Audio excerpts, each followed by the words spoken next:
From Agerpoint, I'm James Kotecki, and this is the Point Cloud on location at the AIM for Climate Summit in Washington, D.C. And we are very pleased to have Dr. Chavonda Jacobs-Young here. You are USDA's Chief Scientist. You are also the USDA's Undersecretary for Research, Education, and Economics. You have so many cool titles. We want to talk to you about all of it. Thanks for joining us today. Thank you for having me.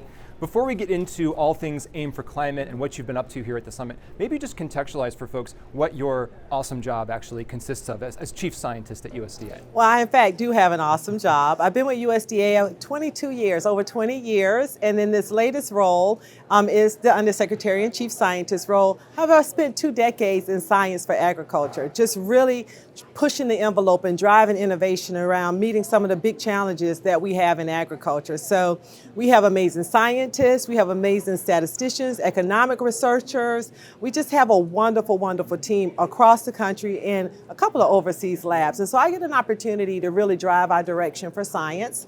I get to work with the Secretary of Agriculture, with Congress, and of course the administration to really make sure that we are addressing the highest priority topics that we have.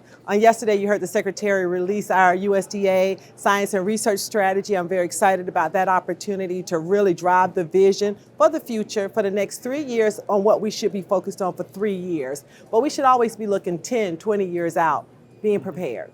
Wow, well, maybe just skipping to that question then, what's coming in 10 to 20 years from your perspective? I remember when I would go to Disney World as a kid and go to Epcot, there'd be like, the farms of the future will be on Mars and in the desert and under the ocean and all that stuff. What's the actual future look like from here in 2023? Well, so interestingly to see Epcot at that time where the future is here.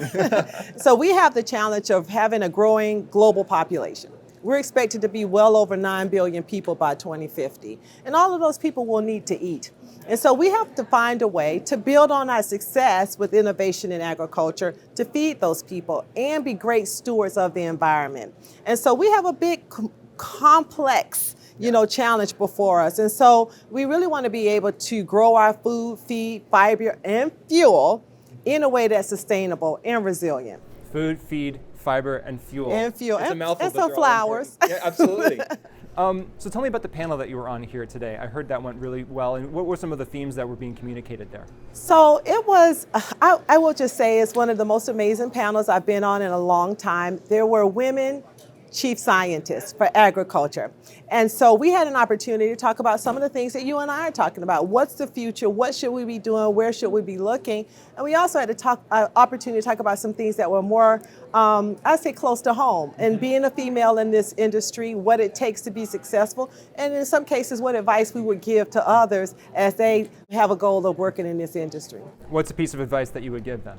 Well, the advice I gave on the panel today is, I'd like to share a quote from Nelson Mandela, which talks about, I don't lose, I either win or learn. And so that's the quote that I live by, and that's come with age, of course, but being able to take every experience in our lives and grow from it.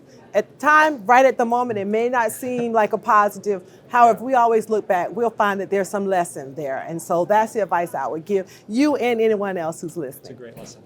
So many great and innovative business and government policy, academic leaders that are here. What are some of the themes that you find are kind of bubbling up here, maybe even beyond the panels and some of the hallway conversations? What are people excited about? So the theme around AIM for Climate, it's about partnership. And so this event hosted by the USDA and my team, we've been so excited to take the lead on this effort. It's the opportunity to bring those partners together, to coalesce around the themes that are the highest priority for really raising our global ambition around innovation for climate science. This opportunity to talk in the room, in the hallways, making sure that we're not duplicating effort, making sure that we're collaborating and we're cooperating on the biggest priorities that are out there, meeting some new scientists. For example, we heard some new technologies on yesterday. I imagine that there were a lot of people who were like, wait a second, I think I need to talk to that person. That's what this meeting is about. And as we work up to COP28, where agriculture is going to be a focal point, we want to make sure that we are all, really focused in on the highest priorities for ag. You mentioned that you've had 20 plus years of experience at USDA. How have you seen the role of agriculture or the perception of agriculture change and evolve when it comes to climate? It's going to be a big theme at COP28. Has it always been as important of a theme? No. So agriculture research, for example, I'm an agricultural scientist. touches every person every day. We all eat. We wear clothes. If you have on some fancy cotton fibers there today, you know, we're always at the cutting edge of science. We're not always recognized as such. And so I think that the attitudes and some of the consciousness with people around the world about where their food comes from, how is the earth being treated? You know, how are we being high value and integral to the things that are important for them? And so we have people wanting to know more about how their food is produced, where it comes from. And this is an opportunity for us to really demonstrate why what we do is so important. I think with that interest in more information, it also seems to go along with another theme that I've kind of seen here, which is accessibility, and taking a lot of these amazing innovations, but actually making them usable in the field to a farmer, to possibly a smallholder farmer in a developing country. Can you speak to some of the ways that you've seen that theme? Yeah, so I think what's wonderful about agriculture science, and I love all science, for us, it's about practical, applied research. We have a lot of fundamental research that undergirds it, but if it stays in our laboratory, then what use is it? Our goal is to conduct the cutting edge science and getting it into the hands of the producers wherever they sit in the world to be successful. We're doing that also with open access, with all of the publications that result from our science in the federal government, looking at our data sets. We're making all of that online and publicly accessible. If you have broadband and web access, you have access to our impacts and our outcomes. Well, we really appreciate you being here. I'll just give you the final thought, a final thought on innovation here at Aim for Climate Summit in Washington, D.C. My final thought is I'm optimistic. When yesterday we didn't know how it was going to go. It's our first Aim for Climate Summit, you know, hosted by the United States, and you hope that people are going to show up and really be engaged. And I think we've seen people demonstrate that they have a hunger for moving beyond intent to implementation.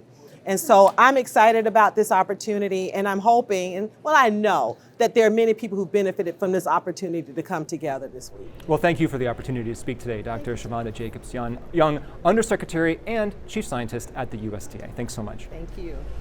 And thank you so much for watching from Agerpoint live, well, not live, but at least on location in Washington, D.C. This is The Point Cloud, and I'm James Kotek.